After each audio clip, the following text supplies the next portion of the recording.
जी, बहन दर्शना जरदोश जी,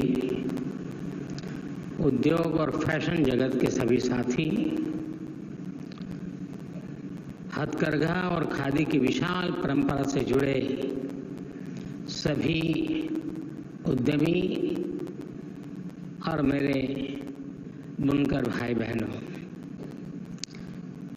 यहाँ उपस्थित सभी विशेष महानुभाव, देवी और सज्जनों, कुछ ही दिन पहले भारत मंडपम का भव्य लोकार्पण किया गया है। आप में से बहुत लोग हुए पहले भी यहाँ आते थे और टेंट में अपनी दुनिया खड़ी करते थे। अब आज आपने बदला हुआ देश देखा होगा यहाँ।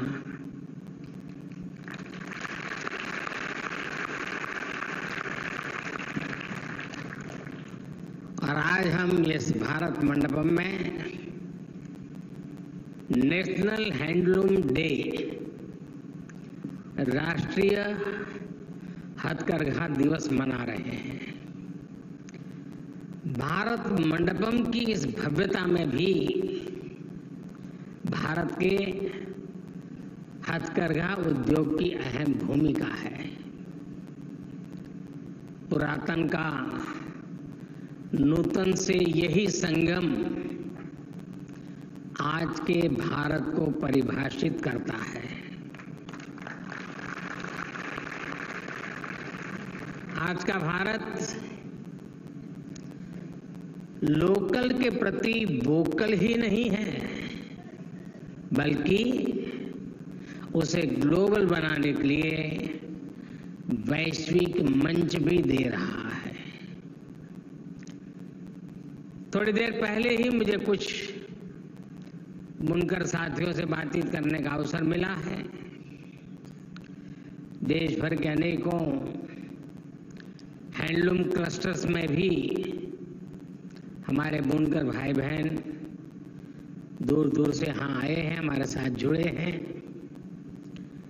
मैं आप सभी का इस विशाल समारोह में हृदय से स्वागत करता हूं। मैं आपका अभिनंदन करता हूं। साथियों, अगस्त का ये महीना क्रांति का महीना है। ये समय आजादी के लिए दिए गए हर बलिदान को याद करने का है। आज के दिन स्वदेशी आंदोलन की शुरुआत हुई थी। स्वदेशी का ये भाव सिर्फ विदेशी कपड़े के बहिष्कार तक सीमित नहीं था, बल्कि ये हमारी आर्थिक आजादी का भी बहुत बड़ा प्रेरक था। ये भारत के लोगों को अपने बुनकरों से जोड़ने का भी अभियान था। ये एक बड़ी वजह थी कि हमारी सरकार ने आज के दिन को नेशनल हैंडलूम डे के रूप में मनाने का फैसला लिया था। बीते वर्षों में भारत के बुनकरों के लिए, भारत के हैंडलूम सेक्टर के विस्तार के लिए अभूतपूर्व काम किया गया है। स्वदेशी देश में एक नई क्रांति स्वाभाविक है कि लाल किले से चर्चा करने का मन होता है और जब 15 अगस्त बॉल पास में हो तो स्वाभाविक मन करता है कि ऐसे विषयों की वहां चर्चा करूं। लेकिन आज देश भर के इतने बुनकर साथी जुड़े हैं, तो उनके समक्ष उनके परिश्रम से भारत को मिली सफलता का बखान करते हुए और सारी बात यही बताने से मुझे और अधिक गर्व हो रहा है।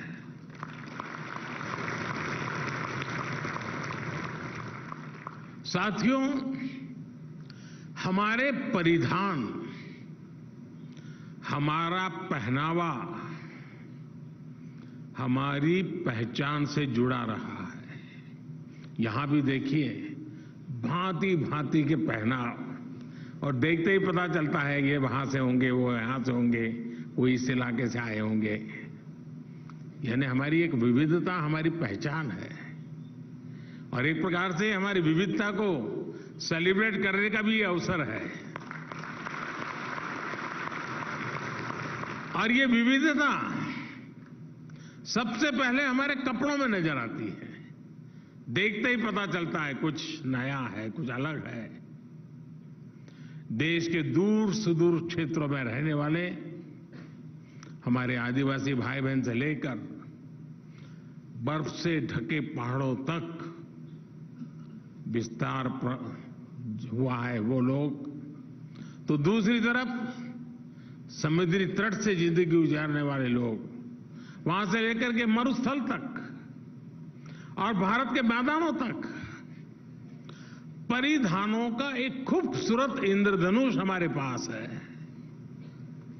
और मैंने एक बार आग्रह किया था कि कपड़ों की जो हमारी ये विविधता है उसको सूचीबद्ध किया जाए, इसका संकलन किया जाए। आज भारतीय वस्त्र शिल्प कोश के रूप में ये आज मेरा वो आग्रह यहां फलीभूत हुआ देख करके मुझे विशेष आनंद हो रहा है। साथियों, ये भी दुर्भाग्य रहा कि जो वस्त्र उद्योग पिछली शताब्दियों में इतना ताकतवर था, उसे आजादी के बाद फिर से सशक्त करने पर उतना जोर नहीं दिया गया। हालत तो ये थी कि खादी को भी मरणासन्न स्थिति में छोड़ दिया गया था।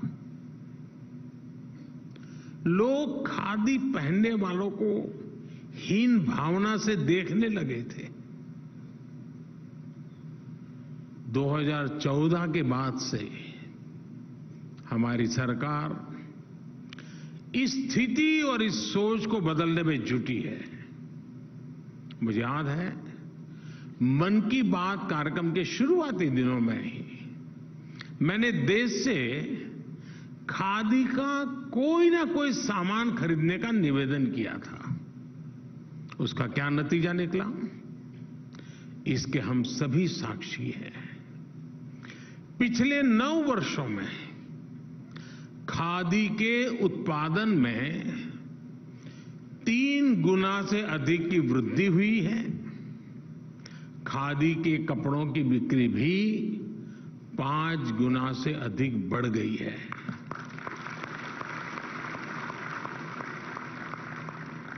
देश विदेश में खादी के कपड़ों की डिमांड बढ़ रही है। मैं कुछ दिनों पहले ही पेरिस में वहां एक बहुत बड़े फैशन ब्रांड की सीईओ से मिला था। उन्होंने भी मुझे बताया कि किस तरह विदेश में खादी और भारतीय हैंडलूम का आकर्षण बढ़ रहा है। साथियों, 9 साल पहले खादी और ग्रामोद्योग का कारोबार 25,000 30,000 करोड़ रुपए के आसपास ही था। आज ये 1,30,000 करोड़ रुपए से अधिक तक पहुंच चुका है। पिछले 9 वर्षों में ये जो अतिरिक्त 1,00,000 करोड़ रुपए इस सेक्टर में आए हैं, ये पैसा कहां पहुंचा है? ये पैसा मेरे हथकरघा सेक्टर से जुड़े गरीब भाई बहनों के पास गया है। ये पैसा गांवों में गया है, ये पैसा आदिवासियों के पास गया है। और आज जब नीति आयोग कहता है ना कि पिछले 5 साल में 13.5 करोड़ लोग भारत में गरीबी से बाहर निकले हैं, वो बाहर निकालने के काम में इसने भी अपनी भूमिका अदा की है। आज वोकल फॉर लोकल की भावना के साथ देशवासी स्वदेशी उत्पादों को हाथों हाथ खरीद रहे हैं। ये एक जन आंदोलन बन गया है। और मैं सभी देशवासियों से एक बार फिर कहूंगा, आने वाले दिनों में रक्षाबंधन का पर्व आने वाला है, गणेश उत्सव आ रहा है, दशहरा, दीपावली, दुर्गा पूजा, इन पर्वों पर हमें अपने स्वदेशी के संकल्प को दोहराना ही है।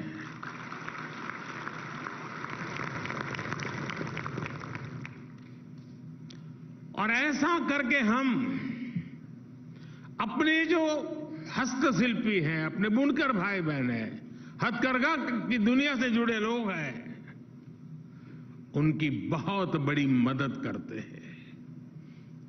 और जब राखी के त्योहार में, रक्षा के उस पर्व में मेरी बहन जो मुझे राखी बांधती है, तो मैं तो रक्षा की बात करता हूं, लेकिन मैं अगर उसको उपहार में किसी गरीब मां से हाथ से बनी हुई चीज देता हूं, तो उस मां की रक्षा भी मैं करता हूं।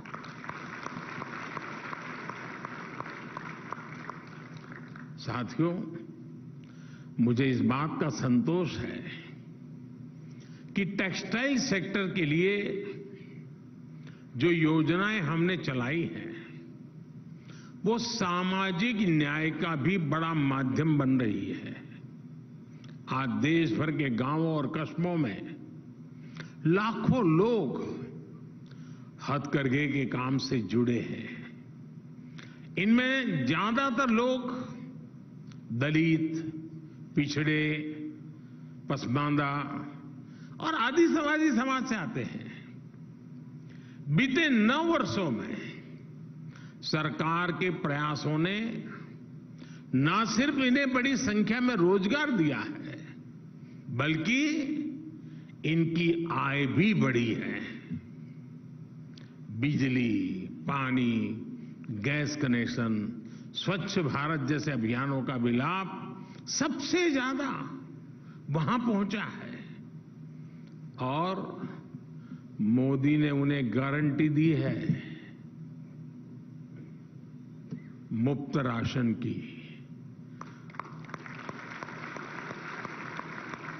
और जब मोदी गारंटी देता है तो उसका चूल्हा 365 दिन जलता ही जलता है। मोदी ने उन्हें गारंटी दी है पक्के घर की। मोदी ने इन्हें गारंटी दी है 5 लाख रुपए तक के मुफ्त इलाज की।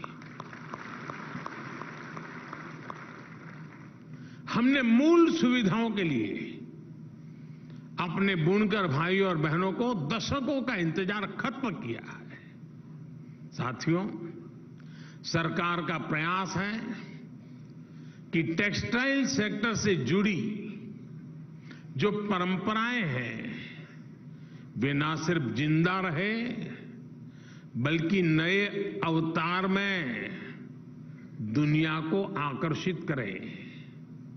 इसलिए हम इस काम से जुड़े साथियों को और उनकी पढ़ाई, प्रशिक्षण और कमाई पर बल दे रहे हैं। हम बुनकरों और हस्तशिल्पियों के बच्चों की आकांक्षा को उड़ान देना चाहते हैं। बुनकरों को बच्चों को स्किल ट्रेनिंग के लिए उन्हें टेक्सटाइल इंस्टीट्यूट्स में 2 लाख रुपए तक की स्कॉलरशिप मिल रही है। पिछले 9 वर्षों में 600 से अधिक हैंडलूम क्लस्टर विकसित किए गए हैं। इनमें भी हजारों बुनकरों की ट्रेनिंग दी गई है। हमारी लगातार कोशिश है कि बुनकरों का काम आसान हो, उत्पादकता अधिक हो, क्वालिटी बेहतर हो, डिजाइन नित्य नूतन हो। इसलिए उन्हें कंप्यूटर से चलने वाली पंचिंग मशीनें भी उपलब्ध कराई जा रही है। इससे नए नए डिजाइन तेजी से बनाए जा सकते हैं। मोटर से चलने वाली मशीनों से ताना बनाना भी आसान हो रहा है। ऐसे अनेक उपकरण, ऐसी अनेक मशीनें बुनकरों को उपलब्ध कराई जा रही है। सरकार हथकरघा बुनकरों को रियायती दरों पर कच्चा माल यानी धागा भी दे रही है। कच्चे माल को लाने का खर्च भी सरकार वहन करती है। मुद्रा योजना के माध्यम से भी बुनकरों को बिना गारंटी का ऋण मिलना संभव हुआ है। साथियों, मैंने गुजरात में रहते हुए बरसों मेरे बुनकर साथियों के साथ समय बिताया है। आज मैं जहां से सांसद हूं, काशी, उस पूरे क्षेत्र की अर्थव्यवस्था में भी हैंडलूम का बहुत बड़ा योगदान है। मेरी अक्सर उनसे मुलाकात भी होती है, बातचीत होती है, इसलिए मुझे धरती की जानकारी भी रहती है। हमारे बुनकर समाज के लिए एक बहुत बड़ी चुनौती रहा है कि वो प्रोडक्ट तो बना लेता है, लेकिन उसे बेचने के लिए उन्हें सप्लाई चेन की दिक्कत आती है, मार्केटिंग की दिक्कत आती है। हमारी सरकार उन्हें इस समस्या से भी बाहर निकाल रही है। सरकार हाथ से बने उत्पादों की मार्केटिंग भी जोर दे रही है। देश के किसी न किसी कोने में हर रोज एक मार्केटिंग एग्जीबिशन लगाई जा रही है। भारत मंडपम की तरह ही देश के अनेक शहरों में प्रदर्शनी स्थल आज निर्माण किए जा रहे हैं। इसमें दैनिक भत्ते के साथ ही निःशुल्क स्टॉल भी मुहैया कराया जाता है। और आज खुशी की बात है कि हमारी नई पीढ़ी के जो नौजवान हैं, जो नए नए स्टार्टअप्स आ रहे हैं, स्टार्टअप की दुनिया के लोग भी मेरे होनहार भारत के युवा हथकरघा से बनी चीजें, हस्तशिल्प से बनी चीजें, हमारे कॉटेज इंडस्ट्री से बनी चीजें, उस उसके मार्केटिंग की नई नई व्यवस्थाएं, अनेक स्टार्टअप्स आजकल इस दुनिया में आए हैं और इसलिए मैं उसके भविष्य को एक नयापन मिलता हुआ देख रहा हूं। आज वन डिस्ट्रिक्ट वन प्रोडक्ट योजना के तहत वहां के खास उत्पादों को प्रमोट किया जा रहा है। देश के रेलवे स्टेशनों पर भी ऐसे उत्पादों की बिक्री के लिए विशेष स्टॉल बनाए जा रहे हैं। हर जिले के, हर राज्य के हस्तशिल्प, हथकरघे से बनी चीजों को प्रमोट करने के लिए सरकार एकता मॉल भी बनवा रही है। एकता मॉल में उस राज्य के हस्तकला उत्पाद एक छत के नीचे होंगे। इसका भी बहुत बड़ा फायदा हमारे हैंडलूम सेक्टर से जुड़े भाई बहनों को होगा। आप में से किसी को अगर गुजरात में स्टैच्यू ऑफ यूनिटी देखने का अवसर मिला होगा तो वहां एक एकता मॉल बना हुआ है। हिंदुस्तान के हस्तशिल्पियों द्वारा बनी हुई देश के हर कोने की चीज वहां उपलब्ध होती है। तो टूरिस्ट वहां जो आता है तो वो एकता का अनुभव भी करता है और उसको हिंदुस्तान के जिस कोने की चीज चाहिए वहां से मिल जाती है। ऐसे एकता मॉल देश की सभी राजधानियों में बने, इस दिशा में एक प्रयास चल रहा है।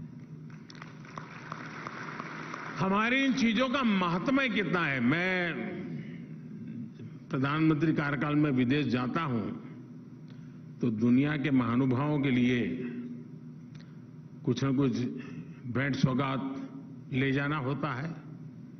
मेरा बड़ा आग्रह रहता है कि आप सब साथी जो बनाते हैं उन्हीं चीजों को मैं दुनिया के लोगों को देता हूं, उनको प्रसन्न तो करते ही हैं। जब उनको मैं बताता हूं कि मेरे फलाने इलाके के फलाने गांव के लोगों ने बनाई है तो बहुत प्रभावित भी हो जाते हैं। साथियों, हमारे हैंडलूम सेक्टर के भाई बहनों को डिजिटल इंडिया का भी लाभ मिले, इसका भी पूरा प्रयास है। आप जानते हैं सरकार ने खरीद बिक्री के लिए एक पोर्टल बनाया है, गवर्नमेंट ई मार्केट प्लेस, यानी जेम, जेम पर छोटे से छोटा कारीगर, शिल्पी, बुनकर अपना सामान सीधे सरकार को बेच सकता है। बहुत बड़ी संख्या में बुनकरों ने इसका लाभ उठाया है।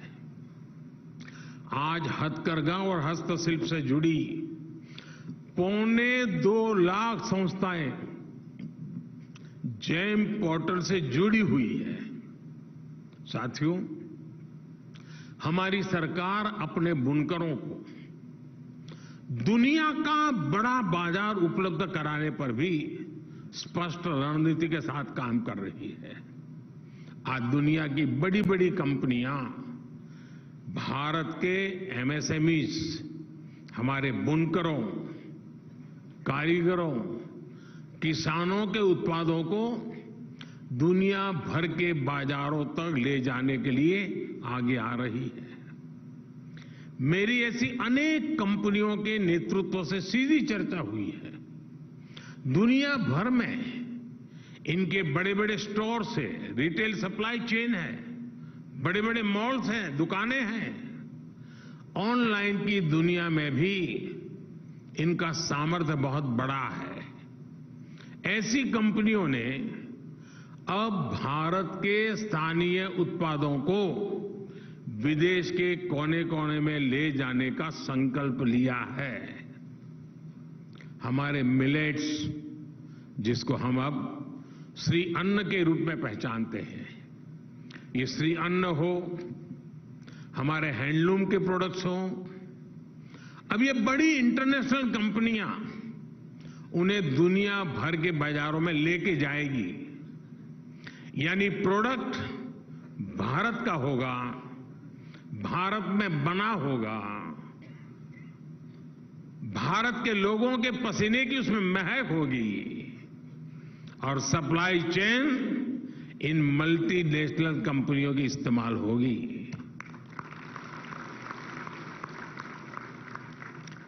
और इसका भी बहुत बड़ा फायदा हमारे देश के इस क्षेत्र से जुड़े हुए हर छोटे व्यक्ति को मिलने वाला है।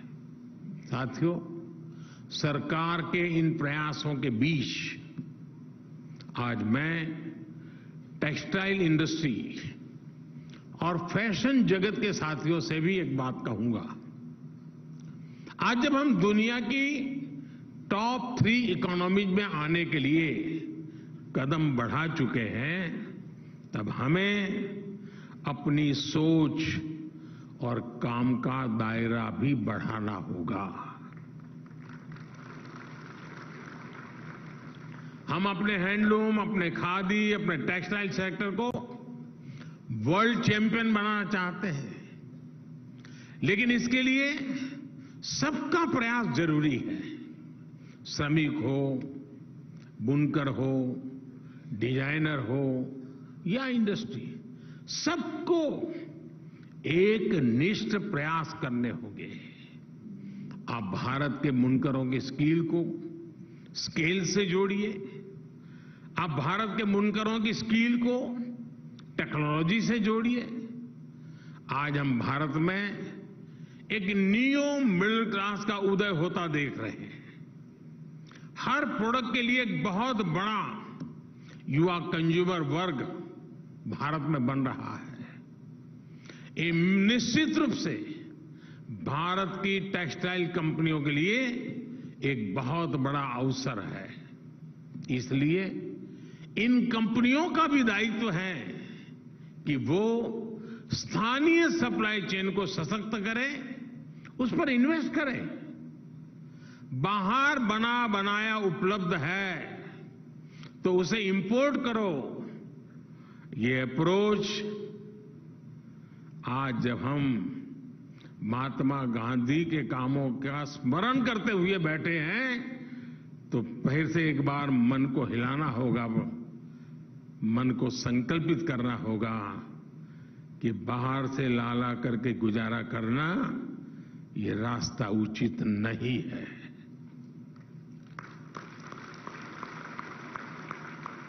इस सेक्टर के महारथी ये बहाने नहीं बना सकते कि इतनी जल्दी कैसे होगा, इतनी तेजी से लोकल सप्लाई चेन कैसे तैयार होगी। हमें भविष्य में लाभ लेना है तो आज लोकल सप्लाई चेन पर निवेश करना ही होगा। यही विकसित भारत के निर्माण का रास्ता है और यही रास्ता विकसित भारत के हमारे सपने को पूरा करेगा, 5 ट्रिलियन इकोनॉमी के सपने को पूरा करेगा, दुनिया के पहले 3 में भारत को जगह दिलाने का सपना पूरा होके रहेगा।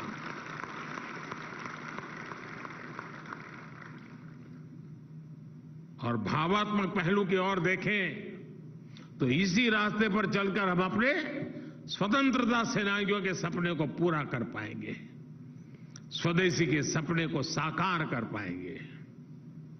साथियों, और मैं साफ मानता हूं, जो स्वाभिमानी होगा, जिसको स्व पर अभिमान होगा, स्वदेश पर अभिमान होगा, उसके लिए खादी वस्त्र है। लेकिन साथ साथ जो आत्मनिर्भर भारत के सपने बुनता है, जो मेक इन इंडिया को बल देता है, उसके लिए ये खादी सिर्फ वस्त्र नहीं, अस्त्र भी है और शस्त्र भी है।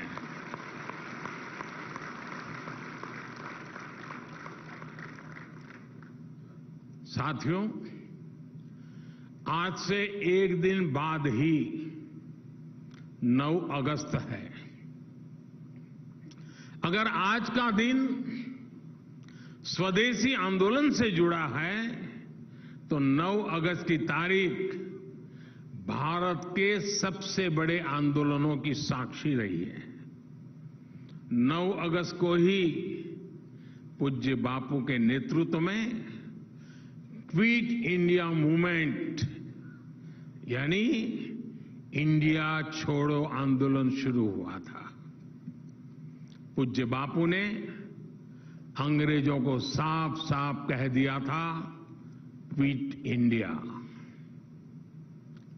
इसके कुछ ही समय बाद देश में ऐसा एक जागरण का माहौल बन गया, एक चेतना जग गई।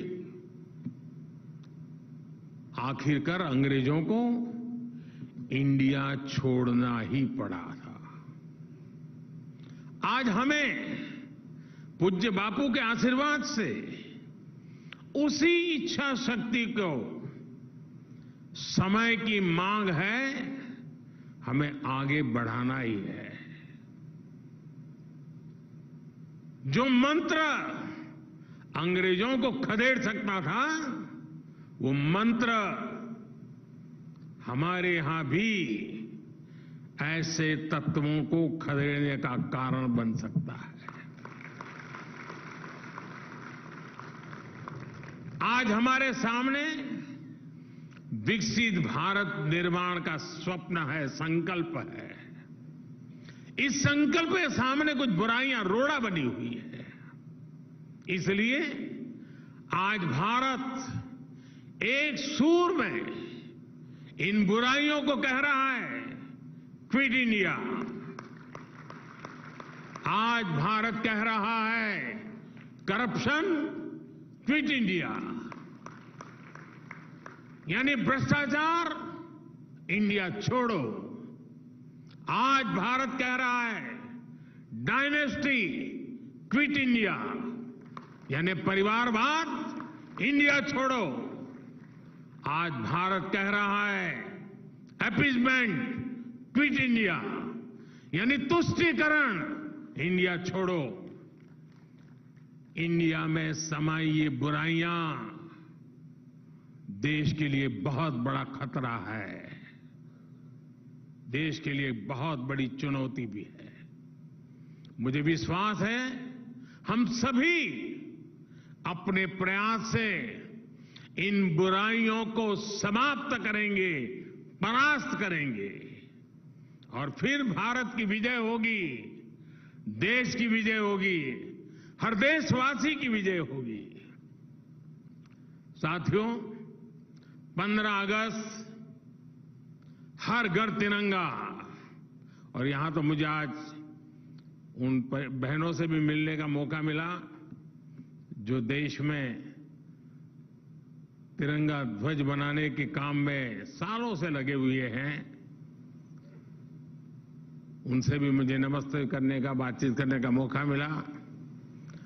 हमें इस 15 अगस्त को भी पिछली बार की तरह और आने वाले हर वर्ष हर घर तिरंगा, इस बात को आगे ले जाना है।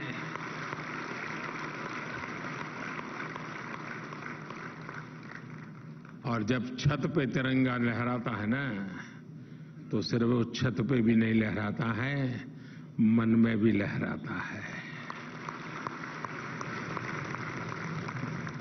एक बार फिर आप सभी को नेशनल हैंडलूम डे की बहुत बहुत शुभकामनाएं देता हूं। बहुत बहुत धन्यवाद।